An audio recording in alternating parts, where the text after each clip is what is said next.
جی سامعین، آپ کا اپنا قاری حاضر ہے ابن صفی کی عمران سیریز کی 12ویں کتاب لاشوں کا بازار کی نئی ایپیسوڈ کے ساتھ۔ مجھے امید ہے کہ آپ یقیناً اردو ادب کی اس منفرد تخلیق سے لطف اندوز ہو رہے ہوں گے۔ اگر آپ نے اس سے پہلے والی ایپیسوڈز نہیں سنی تو ہمارے چینل کی پلے لسٹ میں جائیں اور پچھلی تمام ایپیسوڈز سنیں اور اپنے لطف کو دوبالا کریں۔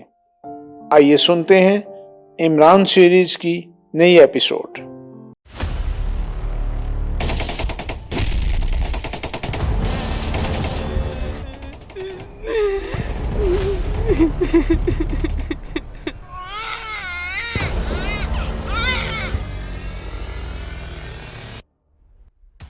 دوسرا دن لندن کے لیے یوم قیامت ہی تھا۔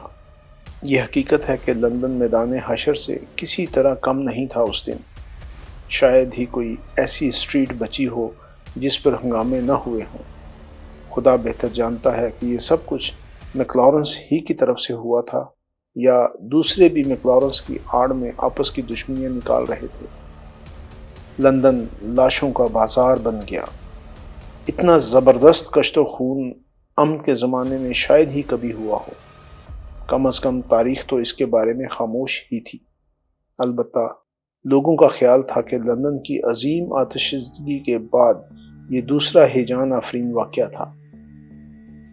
اسکاٹ لینڈ یارڈ والے بھی اسی نتیجہ پر پہنچے تھے کہ اکیلا میکلارنس ہی اس ہیجان کا ذمہ دار نہیں ہے، بلکہ کچھ دوسرے لوگ بھی اس کی آڑ میں وارداتیں کر رہے ہیں۔ ان حالات میں فوج طلب کیے بغیر کام نہ چلتا، کیونکہ پوری طرح لاقانونیت پھیل گئی تھی۔ سارے بازار ویران پڑے تھے اور سڑکوں پر صرف ملٹری کی گاڑیاں دوڑتی نظر آ رہی تھی۔ لیکن لندن کے ہسپتالوں پر میکلارنس کے آدمیوں کے حملے اب بھی جاری تھے۔ جہاں بھی انہیں موقع ملتا وار کر بیٹھتے۔ صرف عمران سمجھتا تھا کہ ہسپتالوں پر میکلارنس ہی کی طرف سے حملے ہو رہے ہیں، اور اب تو چھوٹے موٹے پرائیویٹ ہسپتالوں کی بھی باری آ گئی تھی۔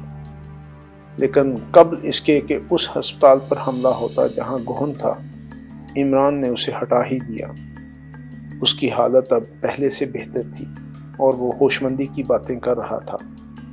پھر عمران ہی کی تجویز پر شہر کے چھوٹے موٹے ہسپتالوں کے قرب و جوار میں سادہ لباس والے مسلح آدمی کی ٹولیاں گشت کرنے لگیں، اور اس وقت تو عمران بھی موجود تھا جب ایک گشت کرنے والی فوجی ٹولی نے ایک چھوٹے سے ہسپتال پر حلہ بول دیا۔ عمران اور اس کے ساتھی پہلے تو یہی سمجھے کہ شاید وہ لوگ حملہ آور پر جھپٹے ہیں، لیکن تھوڑی ہی دیر میں حقیقت واضح ہو گئی۔ اس ہسپتال میں ان فوجیوں کے علاوہ اور کوئی نہیں تھا، تو پھر یہ 100% میکلارنس ہی کے آدمی تھے جنہوں نے فوجی لباس پہن رکھے تھے، اور اسی یونٹ کے لباس میں جس کے سپاہی لندن کی حفاظت کے لیے طلب کیے گئے تھے۔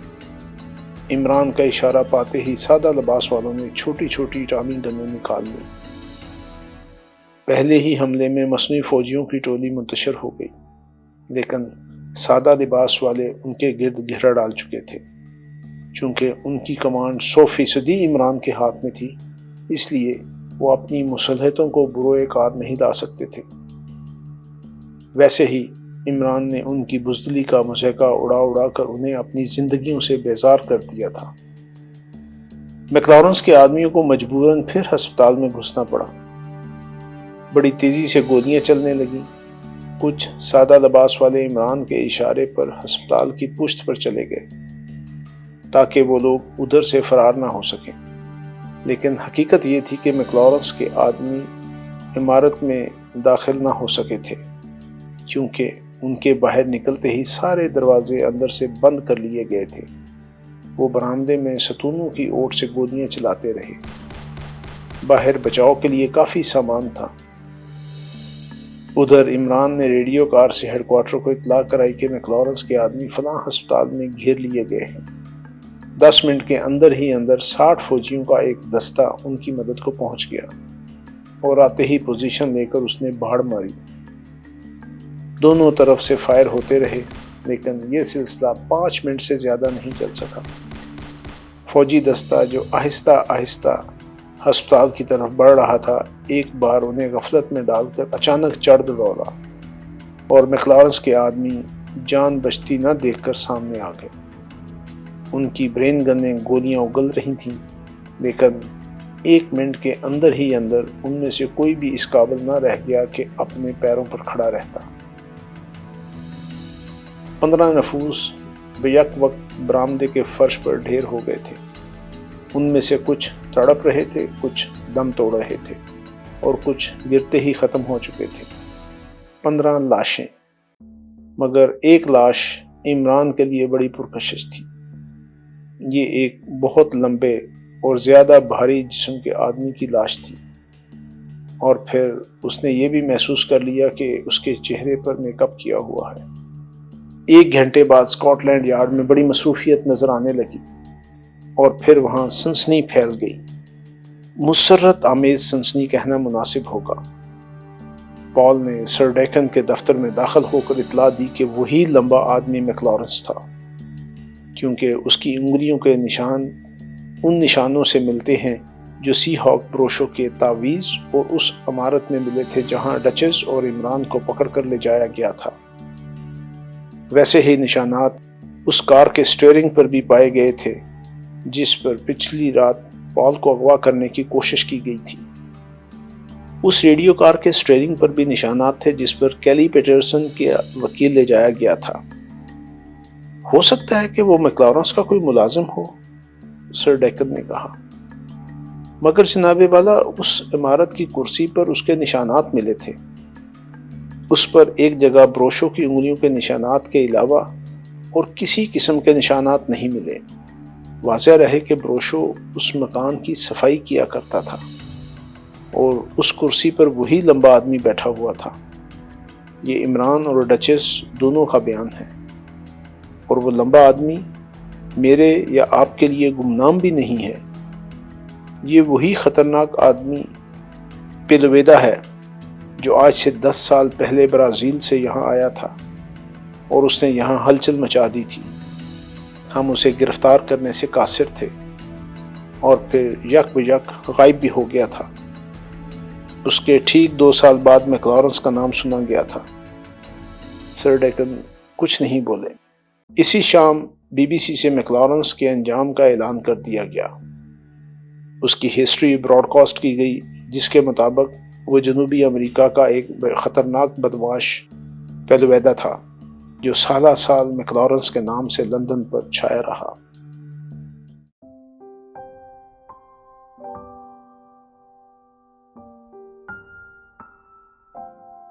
سر وکفیلڈ کو ڈچز آف ویڈلمیل سے بڑی شکایت تھی کہ اس نے کیلی پیٹرسن کے معاملے میں اسے بھی تاریکی میں رکھا تھا۔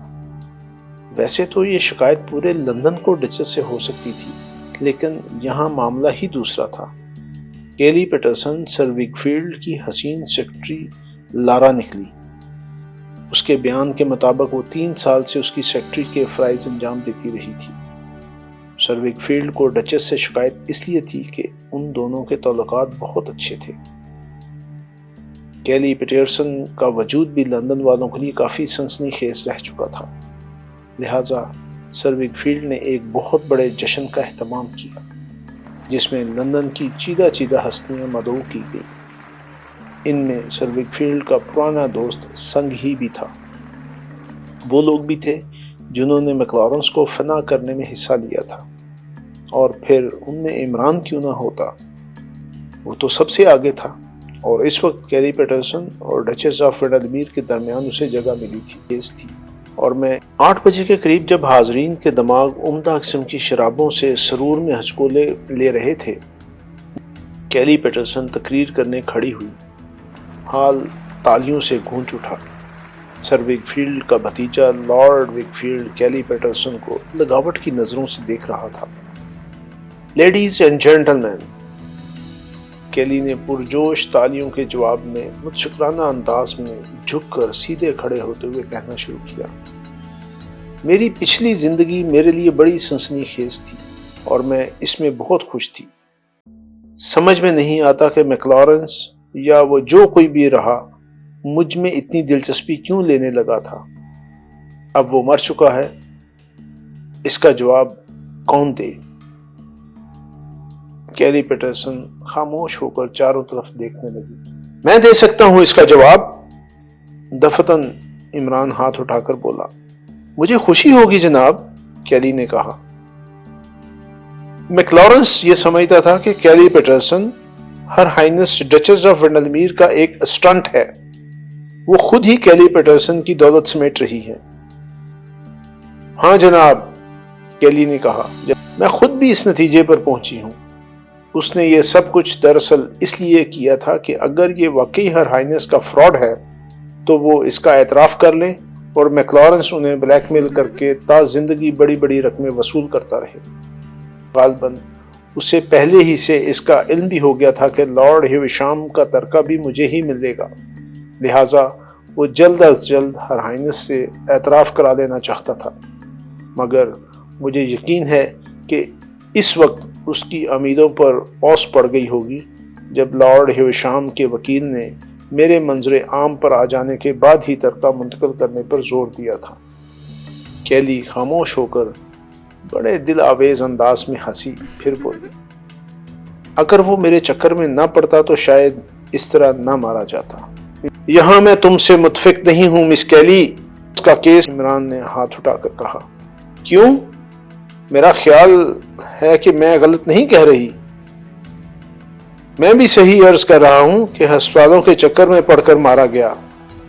میرا خیال ہے کہ پے در پہ ناکامیوں نے اس کا دماغ الٹ دیا تھا اور وہ مریضوں پر غصہ اتارنے لگا۔ خاموش رہو، خاموش رہو، چاروں طرف سے آوازیں آئیں۔ کیوں خاموش رہوں؟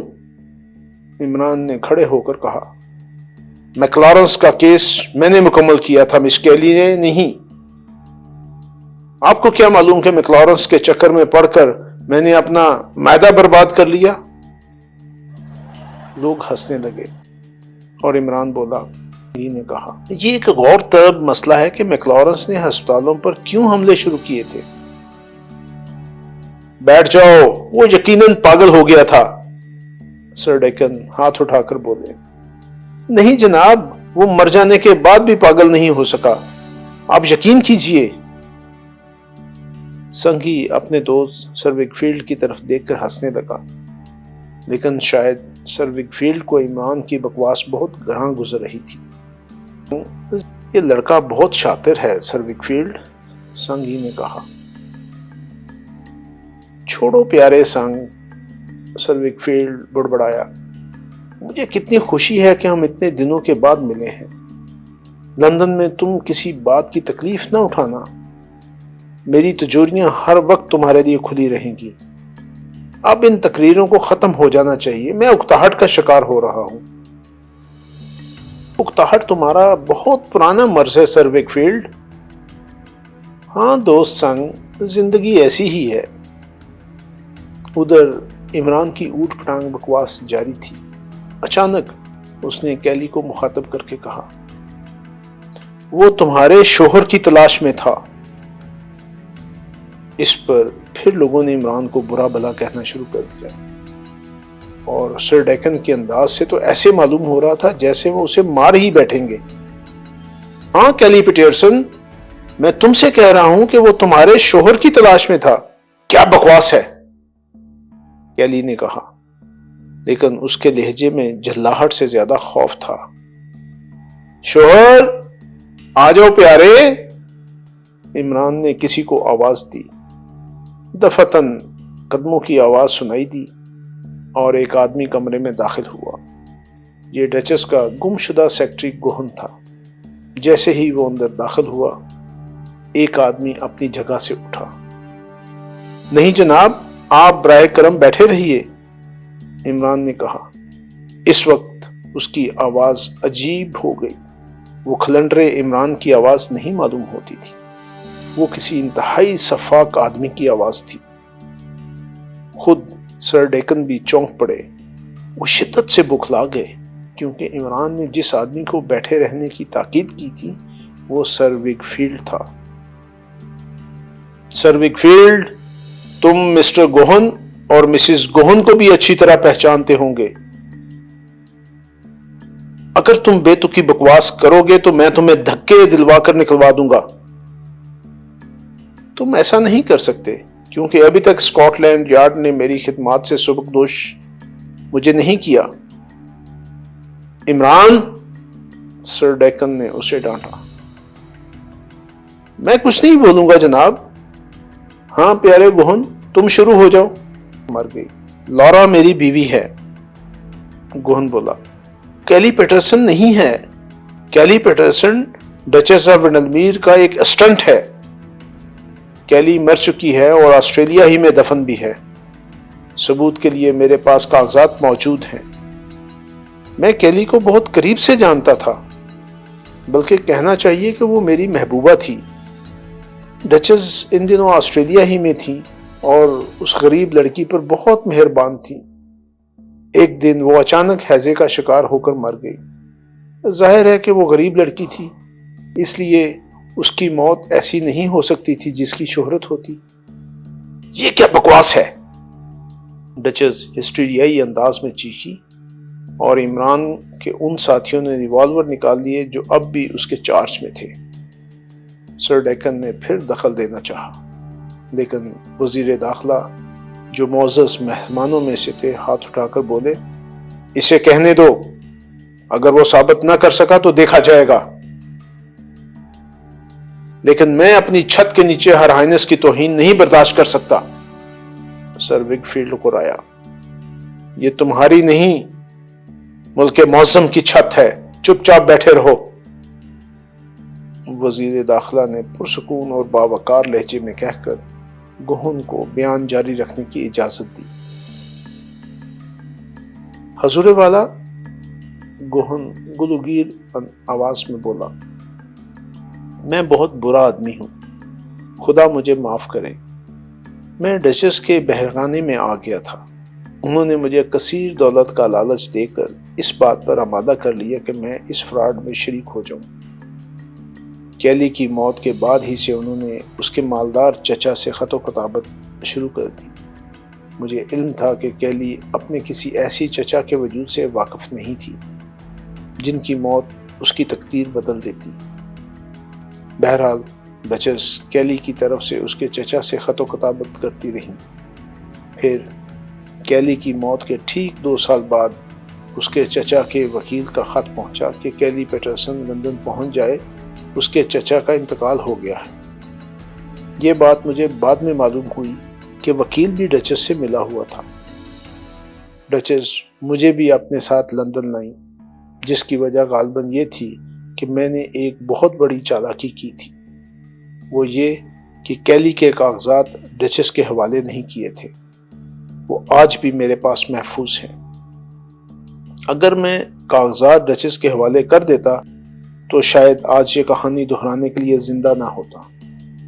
میں نے ڈچس سے صاف صاف کہہ دیا تھا کہ اگر میں نے کاغذات ان کے حوالے کیے تو میں بھی ٹھکانے لگا دیا جاؤں گا۔ لہٰذا میں نے وہ کاغذات اپنے ایک دوست کے پاس رکھوا کر اسے تاکید کر دی تھی کہ اگر کبھی میں غائب ہو جاؤں اور 1 ماہ تک میری کوئی خبر نہ ملے تو وہ کاغذات پولیس کے حوالے کر دیے جائیں۔ حالانکہ یہ حقیقت ہے کہ کاغذات پہلے بھی میرے ہی پاس تھے اور اب بھی ہیں۔ ڈچس نے کہا تھا، یہ اچھی بات ہے، اگر تم نے اپنی حفاظت کے خیال سے یہ اقدام کیا ہے تو مجھے کوئی اعتراض نہیں۔ پھر انہوں نے میری شادی اس لڑکی لارا سے کرا دی اور وعدہ کیا کہ جب بھی ضرورت پیش آئی اس کو کیلی پیٹرسن بنا کر پیش کر دیا جائے گا۔ غالباً یہ لارڈ ہیوشام کی جائیداد حاصل کرنے کے لیے پیش بندی تھی۔ پھر لارا نے سر وگ فیلڈ کے یہاں ملازمت کر لی۔ ہماری شادی چوری چھپے ہوئی تھی۔ میرے پاس شادی کا سرٹیفکیٹ موجود ہے۔ پھر جب میکلارنس نے فتنہ کھڑا کیا تو ایک شام ڈچس نے مجھے قید کر دیا۔ اس کے بعد میری آنکھیں ایک کشتی میں کھلی اور وہاں ایک خوفناک آدمی مجھ پر تشدد کرنے کے لیے موجود تھا۔ اس کا مطالبہ تھا کہ کیلی کے کاغذات، لیکن میں نے تہیہ کر لیا تھا کہ ہرگز نہ دوں گا، ورنہ موت ہی سے ملاقات ہوگی۔ پھر دوسری بار جب مجھے ہوش آیا تو میں ان صاحب کی نگرانی اور حفاظت میں تھا۔ گوہن نے عمران کی طرف اشارہ کر کے کہا۔ ایک لہجہ خاموش رہا، پھر بولا، یہ عورت جو خود کو کیلی پیٹرسن کہہ رہی ہے، اس نے میرے ساتھ بے وفائی کی۔ یہ لیڈی ویکفیلڈ بننے کے خواب دیکھنے لگی تھی۔ پھر تو نے میرا نام لیا، ذلیل کتے! سر ویکفیلڈ دھاڑا۔ نہیں پیارے گوہن، عمران احمقانہ انداز میں سر ہلا کر بولا، تم ان کا نام نہ لو، ان کا نام تو ابھی میں لوں گا، بات یہیں پر ختم نہیں ہو جائے گی۔ دفعتاً لوگوں نے سر ویکفیلڈ کو اچھل کر پیچھے ہٹتے دیکھا۔ نہ جانے کہاں سے اس نے ایک برین گن نکال لی تھی۔ اس نے گرج کر کہا، تم سب کھڑے ہو جاؤ، قطار بناؤ اور باہر نکل جاؤ، ورنہ میں سب کو یہیں ڈھیر کر دوں گا۔ اس دوران میں عمران کے آدمی اس کہانی میں کچھ اس طرح محو ہو گئے تھے کہ انہوں نے اپنے ریوالور دوبارہ ہولسٹروں میں ڈال لیے تھے۔ دفعتاً عمران نے ایک زوردار کہکا لگایا اور بولا، تمہاری آخری حسرت بھی نکل جائے تو اچھا ہے۔ مائی ڈیئر میکلارنس، کرو فائر، پرواہ نہ کرو، ہم سب مر کر شہید ہو جائیں گے۔ برین گن کھٹکھٹا کر رہ گئی، اس سے ایک بھی گولی نہ نکلی۔ سر ویکفیلڈ نے اسے مجمع پر کھینچ مارا اور اچھل کر بھاگا، لیکن ہال سے نکل جانا آسان کام نہیں تھا۔ عمران کے آدمی ہر دروازے پر موجود تھے۔ ویسے عمران کی زبان سے میکلارنس کا نام سن کر کئی آدمیوں کی چیخیں نکل گئی تھیں۔ سر ویکفیلڈ پاگلوں کی طرح پلٹ پڑا، لیکن دوسرے ہی لمحے میں اس پر سادہ لباس والے ٹوٹ پڑے۔ عمران دور سے تماشا دیکھ رہا تھا، لیکن بے در پہ چیخیں حال میں گونجیں اور حملہ آوروں میں سے کئی گر کر تڑپنے لگے۔ سر ویکفیلڈ کے ہاتھ میں بڑا سا چاقو چمک رہا تھا۔ پھر بیک وقت کئی فائر ہوئے اور سر ویکفیلڈ کا جسم چھلنی ہو گیا۔ 5 زخمیوں کے درمیان وہ بھی فرش پر تڑپ رہا تھا۔ پھر دیکھتے ہی دیکھتے اس کا جسم اکڑ گیا۔ دوسری طرف ڈچس اور لارا بے ہوش پڑی تھی۔ دوسری صبح سر ڈیکن کے آفس میں عمران اور سنگی داخل ہوئے۔ سر ڈیکن اس کے منتظر ہی تھے۔ عمران پچھلی رات ان واقعات کے بعد غائب ہو گیا تھا۔ اس نے سر ڈیکن کو گوہن کی دریافت کے متعلق بتاتے ہوئے کہا، اگر میکلارن سے ڈچس کا تعلق نہیں تھا تو گوہن اس کی قید سے ہاک نامی کشتی پر کیسے جا پہنچا تھا؟ میکلارنس اور ڈچس دونوں مشترکہ طور پر کام کر رہے تھے۔ میکلارنس نے ایک ہی پتھر سے 2 پرندے شکار کرنے چاہے تھے۔ کیلی کا معاملہ اس طرح ابھرنے کے بعد ہی اسے منظر عام پر لانے سے لوگوں کے رہے سہے شبہات بھی رفع ہو جاتے اور لارڈ وشام کی جائیداد ہتھیانے میں بھی آسانی ہوتی۔ اب پچھلی ہی رات وہاں کون ایسا تھا جسے اس کے کیلی پیٹرسن ہونے میں شبہ رہا تھا؟ ارے جناب، لارڈ وشام کا وکیل تک اسی کی تقریر پر بے تحاشا تالیاں پیٹ رہا تھا۔ بھئی یہ حماقت مجھ سے بھی سرزد ہوئی تھی۔ سر ڈیکن نے چینپے ہوئے انداز میں ہنس کر کہا، غالباً مسٹر سنگ بھی ہم سے پیچھے نہیں تھے۔ نہیں جناب، مجھے موقع نہیں مل سکا تھا کہ میں تالیاں بجاتا۔ مجھے تو اس پر حیرت تھی کہ آخر سر ویکفیلڈ مجھ پر اتنا مہربان کیوں ہو گیا ہے۔ وہ مجھ سے کہہ رہا تھا کہ تم لندن میں کسی قسم کی تکلیف نہ اٹھانا، میری تجوریاں تمہارے لیے ہر وقت کھلی رہیں گی۔ اب یہ بات سمجھ میں آئی کہ معاملہ دوسرا تھا۔ دراصل وہ یہ سمجھ رہا تھا کہ گوہن میرے قبضے میں ہے، اور یہ بھی انہی صاحبزادے کی حرکتوں کا نتیجہ تھا۔ انہوں نے پہلے ہی میری طرف سے میکلارنس کے خلاف ایک چیلنج شائع کرا دیا تھا۔ ارے توبہ توبہ! عمران اپنا منہ پیٹنے لگا اور سر ڈیکن ہنس پڑے۔ پھر انہوں نے پوچھا، اچھا اس کا دوسرا مقصد کیا تھا؟ دوسرا مقصد؟ عمران کچھ سوچتا وہ بولا، دوسرا مقصد یہ تھا کہ اب میکلارنس کا خاتمہ ہی ہو جائے تاکہ سر وکفیلڈ 2 بڑی جائیدادوں پر بقیہ زندگی اطمینان اور آسائش سے گزار دے۔ اسی لیے وہ اپنے گروہ کے ایک آدمی پیلویدا کو بار بار سامنے لاتا رہا۔ پیلویدا کی بہادری میں کوئی شبہ نہیں، لیکن اس کی کھوپڑی خالی تھی۔ اس کے گروہ کو وہی کنٹرول کرتا تھا اور گروہ والے بھی یہی سمجھتے تھے کہ ان کا سرغنہ وہی ہے اور وہی میکلارنس بھی ہے۔ پیلویدا میک اپ کا بھی ماہر تھا، اس لیے اس کے گروہ والے اس کی اصلی شکل و شباہت سے ناواقف تھے۔ یہی وجہ تھی کہ وہ گرفتار ہونے پر اس کی نشاندہی نہیں کر پاتے تھے۔ بہرحال سر وکفیلڈ کی ذہانت ہی سے مروب ہو کر پیلویدا نے اس کے لیے کام کرنے پر رضامندی ظاہر کی ہوگی، ورنہ اس قسم کے لوگ کسی کے غلام بننا پسند نہیں کرتے۔ سر وکفیلڈ بڑا ذہین تھا، مگر کیا وہ پیلویدا کو یہ مشورہ نہیں دے سکتا تھا کہ وہ دستانے استعمال کرے؟ مگر نہیں، اب تو وہ اسے میکلارنس کے نام سے کٹوا دینا چاہتا تھا تاکہ بقیہ زندگی چین سے بسر کر سکے۔ یہی وجہ ہے کہ اس کی موت کے بعد سے لندن میں امن ہو گیا۔ سر وکفیلڈ 1 ہفتے تک گوہن والے معاملے کے اٹھنے کا منتظر رہا۔ پھر اسے یقین ہو گیا کہ گوہن مسٹر سنگھی کے پاس ہے۔ اگر پولیس کے قبضے میں ہوتا تو اب تک یہ مرحلہ بھی طے ہو جاتا۔ اس لیے اس نے چچا سنگھ کے لیے تجوریاں کھولنی شروع کر دی تھی کہ میں نے 24 مگر پچھلی رات والی برین گن کو کیا ہو گیا تھا؟ وہ خالی تھی۔ ظاہر ہے کہ اس نے خالی سمجھ کر نہ نکالی ہوگی۔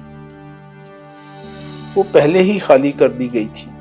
اگر ایسا نہ ہوتا تو آپ اس وقت کہاں ہوتے؟ کیسے خالی کر دی گئی تھی؟ اب میں کہاں تک بتاؤں، میری ٹانگوں میں درد ہونے لگا بولتے بولتے۔ خیر جناب، بات یہ ہے کہ گوہن کے ہوش میں آنے کے بعد ہی واقعات معلوم کر کے میں نے 24 گھنٹے تک ان معاملات پر غور کیا اور اسی نتیجے پر پہنچا جو ابھی بیان کر چکا ہوں۔ ظاہر ہے اس کے بعد مجھے چین کہاں۔ راتوں کو سر وکفیلڈ کی کوٹھی کی تلاشیاں لیتا۔ مجھے وہاں اسلحے کا ایک بہت بڑا ذخیرہ ملا۔ دراصل مجھے کسی ایسی چیز کی تلاش تھی جس سے ان لوگوں کے گٹھ جوڑ کا ثبوت مل سکے، لہٰذا میں ایک ایک کونا کھدرا ٹٹولتا پھرتا تھا۔ جشن سے 1 رات پہلے میں پھر اس کی کوٹھی میں گھسا اور اسی تلاش کے سلسلے میں ایک ہال میں جا پہنچا جہاں دعوت کے لیے میزیں اور کرسیاں ایک دن پہلے لگا دی گئی تھیں۔ بس اتفاقاً میرا ہاتھ میز کے اس خفیہ خانے کے اسپرنگ سے جا لگا۔ خانہ کھل گیا۔ اس میں برین گن موجود تھی، اس میں میگزین موجود تھا۔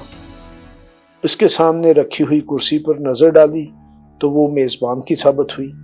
بس میں نے میگزین خالی کر کے برین گن پھر وہیں رکھ دی۔ سر وکفیلڈ بڑا محتاط آدمی تھا۔ دوسری شام میں نے آنکھ بچا کر ایک بار پھر اس کا جائزہ لیا، لیکن میگزین بدستور خالی ہی تھا۔ افو، مگر یہ ڈچز اس سے بھی زیادہ چالاک عورت ہے۔ اس نے خام خواہ کسی نک کارٹر کا حوالہ دے کر ہمیں الجھانا چاہا تھا۔ وہ قطعی نشے میں نہیں تھی۔ بہرحال اب میں سوچ رہا ہوں کہ ڈچز اور چچا سنگھ سے ایک نئی نسل پیدا کرنے کا تجربہ کروں، جن کے افراد باریک اور بغیر ہڈی کے ہوں گے۔ اچھا ٹاٹا، اب میں گھر جا کر اپنی ممی کو ایک خط لکھوں گا۔ عمران کسی خبط الحواس کی طرح اٹھا اور باہر نکل گیا۔